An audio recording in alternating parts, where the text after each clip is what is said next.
तो आज हम आपके लिए बहुत ही इम्पोर्टेंट टॉपिक लेके आए हैं, राम सेतु। तो हमको उम्मीद है कि ऐसा वीडियो आपने अभी तक नहीं देखा होगा। इसकी अच्छी जानकारी हम लेके आए हैं।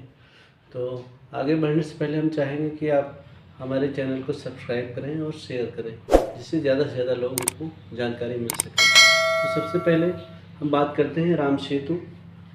जैसे नाम से पता चल रहा है, राम के द्वारा बनाया हुआ, राम के द्वारा निर्माण कराया हुआ राम सेतु। इसको एडम ब्रिज या आदम पुल भी नाम रखा गया।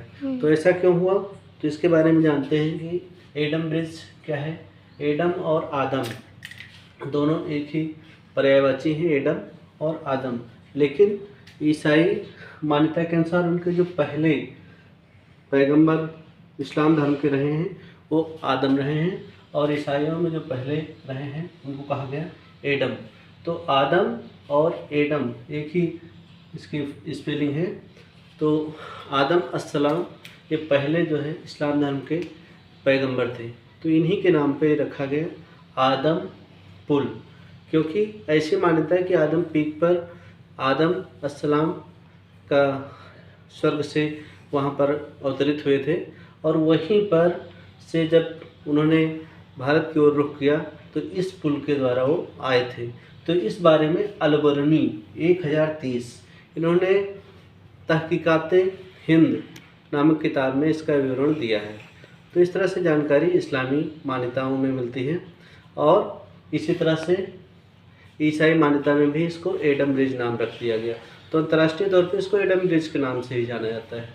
लेकिन आगे बढ़ते हैं, देखते हैं कहाँ पर है। तो स्थिति इसकी जो है तमिलनाडु के धनुषकोडी या रामेश्वरम में स्थान है धनुषकोडी। वहाँ से प्रारंभ होता है और मन्नार की खाड़ी तक ये जाता है। तो ये पंबन द्वीप को मन्नार द्वीप से जोड़ता है, पंबन द्वीप को मन्नार द्वीप से जोड़ता है श्रीलंका के साथ में। ये पाक जल डमरू को मन्नार की खाड़ी से अलग करता है। तो इसकी कुछ खास जानकारी है, इसकी स्थिति। अब इसकी लंबाई देखते हैं, तो इसकी लंबाई 48 किलोमीटर है और चौड़ाई लगभग 10 किलोमीटर है। गहराई कहीं कहीं पर 3 फीट से लेके 30 फीट तक है। तो इस समय ये दिखाई नहीं पड़ता, लेकिन 1480 के तूफान में डूब गया था। उससे पहले लोग इस पर चलते भी थे और दिखाई पड़ता था, ये धरातल के ऊपर था, लेकिन समुद्र तल की ऊंचाई बढ़ने पर ये डूब गया। तो 1964 में आए हुए एक और तूफान में ये काफ़ी हद तक इस पर असर पड़ा और डूब गया। इसके अलावा हम जानकारी देना चाहेंगे 2005 सेतु समुद्रम परियोजना, ये कांग्रेस गवर्नमेंट लेके आई थी, जिसका मतलब था कि इस संरचना को नष्ट कर दिया जाए, इसमें एक ऐसा स्थान बनाया जाए जिसके द्वारा जहाज आ जा सकें आर पार, जिससे घूम के जहाज़ों को ना आना पड़े और काफ़ी वित्तीय बचत होगी। तो इस तरह से सेतु समुद्रम परियोजना, जो कि 2000 करोड़ से ज़्यादा की परियोजना थी, अब इसकी लागत करीब 4000 करोड़ की हो गई। इस तरह की परियोजना थी। तो इसका काफ़ी विरोध हुआ, क्योंकि ऐसा मान्यता है पुराने समय से ही। रामायण के अनुसार वाल्मीकि रामायण में लिखा हुआ है, हजारों साल पुराना जो ग्रंथ है, उसमें बताया कि 5 दिनों में ये राम सेतु तैयार हुआ था। और रामायण में लिखा हुआ है कि नल नील, जो कि विश्वकर्मा के पुत्र थे, उन्होंने इसका निर्माण किया था। तो रामचंद्र जी ने सबसे पहले, रामायण में अगर हम पढ़ेंगे तो जानेंगे, रामचंद्र जी ने समुद्र की आराधना की कि रास्ता दे दें, लेकिन जब नहीं रास्ता मिला तब रामचंद्र जी ने 3 दिनों के बाद बोले राम सकूप तब भय बिन हो न प्रीत। तो जब उन्होंने समुद्र को सुखाने का निर्णय किया तब समुद्र ने बताया कि नल और नील नाम के 2 भाई हैं जो कि ये पुल बना सकते हैं। तो उन्हीं के देख रेख में विश्वकर्मा के जो पुत्र माने जाते हैं नल और नील 2 भाई, तो इन्हीं की सहायता से ये पुल बना। तो वानरों की सेना इस पुल से लंका तक गई। वानर कौन है? वानर का मतलब वन में रहने वाले। तो वन में रहने वाले लोगों ने रामचंद्र जी की सहायता की थी, एक बड़ी सेना बनी थी।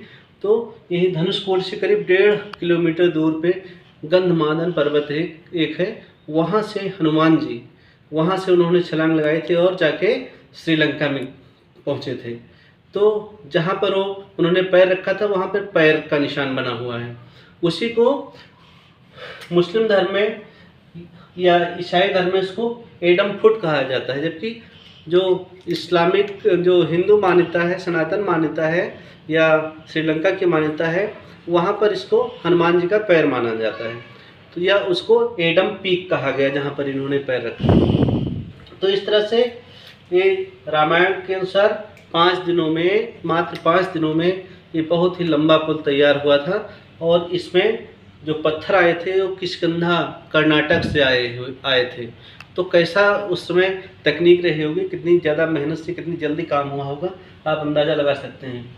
तो इस बारे में बहुत लोग कहते हैं कि ये क्या है, वैज्ञानिकों ने एक चीज़ बताई कि 7000 वर्ष पुराना है ये पुल। 7000 साल पुराना है, चट्टानों से बना हुआ है, पत्थरों से बना हुआ है, और पत्थरों के नीचे जो बालू है वो 4000 साल पुरानी है।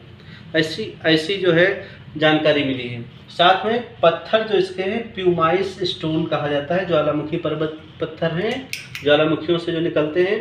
तो इसमें खास बात होती है काफ़ी हल्के होते हैं, इसलिए पानी में तैरते रहते हैं। तो ऐसे पत्थरों का इस्तेमाल इस पुल को बनाने में किया गया। तो ऐसे पत्थर वहाँ पर मिलते हैं। साथ में नासा जो अमेरिका की संस्था है, इसके द्वारा एक नक्शा जारी हुआ है 1993 में।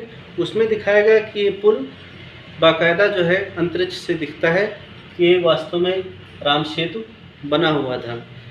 उसके बाद में ये जो है बहुत बड़ा सवाल उठता है कि मानव निर्मित संरचना है या नहीं है।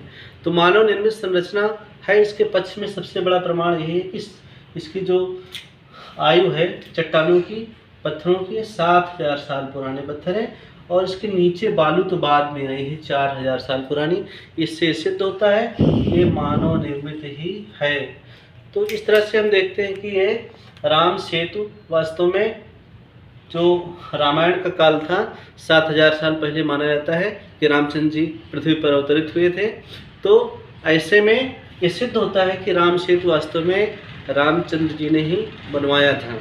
ऐसी पूरी तरह से मान्यता सिद्ध होती है। और इसको सिद्ध करने के लिए जो एक फिल्म आ रही है अक्षय कुमार की, राम सेतु, तो उसमें भी दिखाया गया कि जब 2005 में सेतु समुद्रम परियोजना का विरोध शुरू हुआ तो केवल जो है इसका विरोध एक पक्ष ने किया, बाकी जो 2 पक्ष थे ईसाई और इस्लामी, इन लोगों ने विरोध नहीं किया।